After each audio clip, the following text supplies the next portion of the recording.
sometimes don't even really think of myself as a musician. I'm just someone that picked up a guitar and managed to somehow put a few tunes out. That sounded pretty good to me. Did it? I thought I might have mucked up a few times. Well, but... what I was going to say to you was, let's do another one for luck.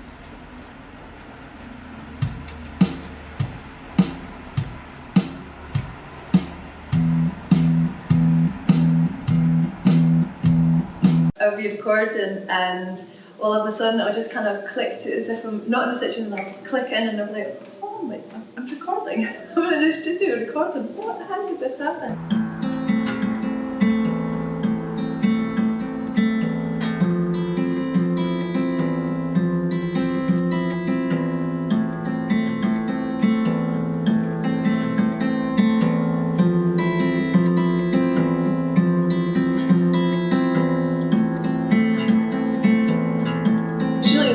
Get somewhere local, but it's with a couple of fantastic guys, Alan and Davey from the Leith Recording Company. I didn't want to mouth the words too much in case the mic picks up my... Yeah.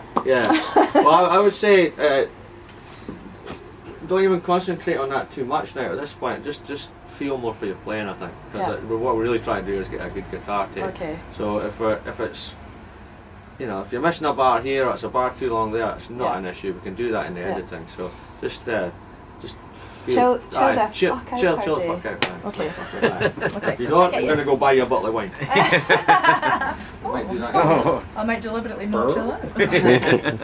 It's only been about the past maybe 5 years that I've actually been playing and playing in front of people as well, because nobody knew what I was doing. I really wanted to play guitar and piano. I'd watch people playing both instruments and I was just like gush at people playing them. So, but I always tinkled about on keyboard, but the guitar was the one that for me, because you could carry it around with you and play it anywhere, I really wanted to do that. So it was about maybe 8 or 9 years ago that I just thought, right, well, the only way to start this is to go and get a guitar. So I went and got my first guitar.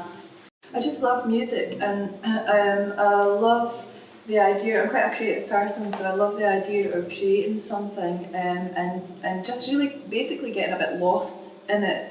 I guess it's an escapism from day to day or reality even. I just like getting lost in things, whether it's painting a picture or playing a song, writing music, or listening to other people's music. Listening to a song, it can take you to an entirely different place as soon as you close your eyes and get involved in it. So music's really important, and it was just really having the ability to create my own stuff, which I never thought would actually happen, but slowly but surely.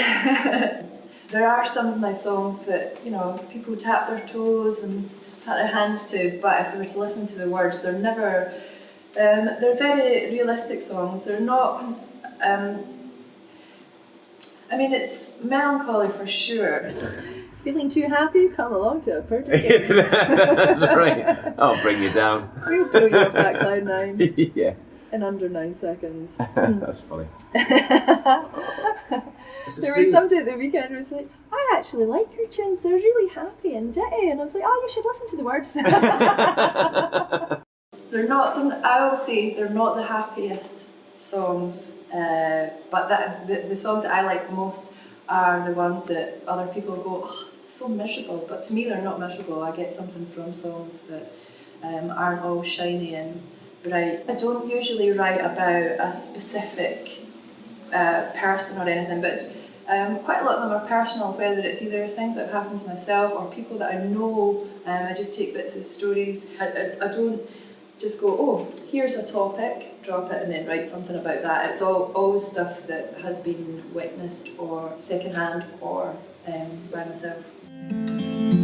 From the moment my eyes first saw your face, something static, but what I couldn't place felt like I knew you, that we'd been here before, but that's impossible, 'cause I'd have known for sure you've got a magic, an understated charm. People get you wrong, but I know who you that I pick up an influence from just one or two particular people. I think it's a combination of everybody. Bob Dylan, Mo Kenny from Canada, a lot of great Canadian musicians, but I really love Mo's style of writing, and was lucky enough to support her actually here in Edinburgh. For a long time nobody knew anything about me writing or singing or anything, and it was actually a friend that heard me one night and basically told everybody about it. So I do quite a lot of wee gigs around Edinburgh in various different pubs and bars. Holly, my dog, sometimes comes on stage with me. She's allowed a bit sausage. Yeah, she's allowed a bit sausage. I mean, she's a kilo over her weight, but yeah, she's allowed a bit of sausage. If it's a support slot and a bit of a bigger gig, I usually just play my own songs, but when I'm doing a lot of the things with Pressure Valve, I like to put a few covers in there, because as I say, my songs I feel that are not the happiest songs, and just to kind of mix it up a bit. You and I in a little toy shop, we buy a bag of balloons with the money we've got. We set them free at the break of dawn.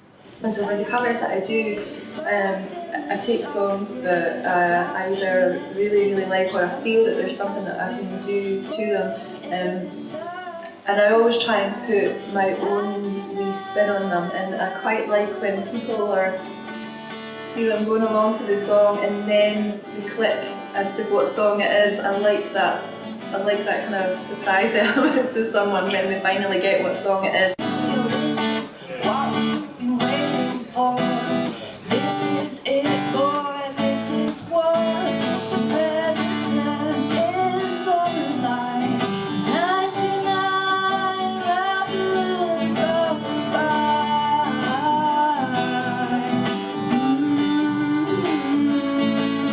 Goes by.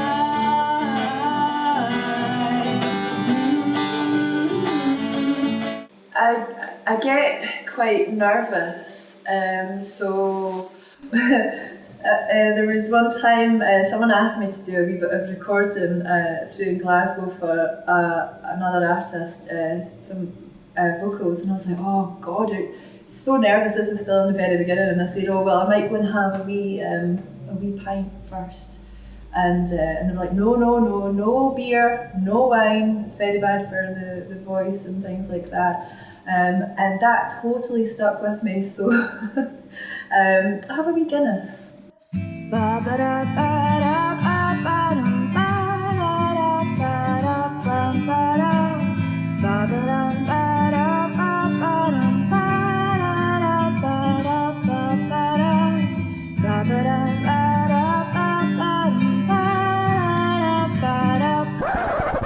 Before I go on stage, I get a wee Guinness, because apparently that's the least damaging to the vocal cords. I was sporting tiny rooms at the Liquid Rooms, and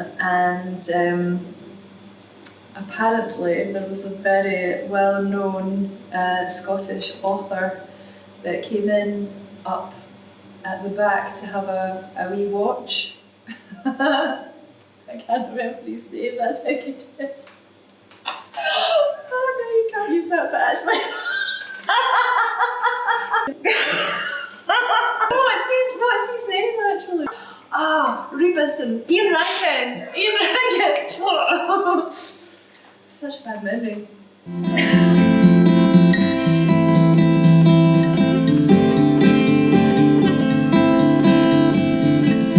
It's because of you, it's because of you, it's because of you, it's because of you, it's because of you, it's because of you.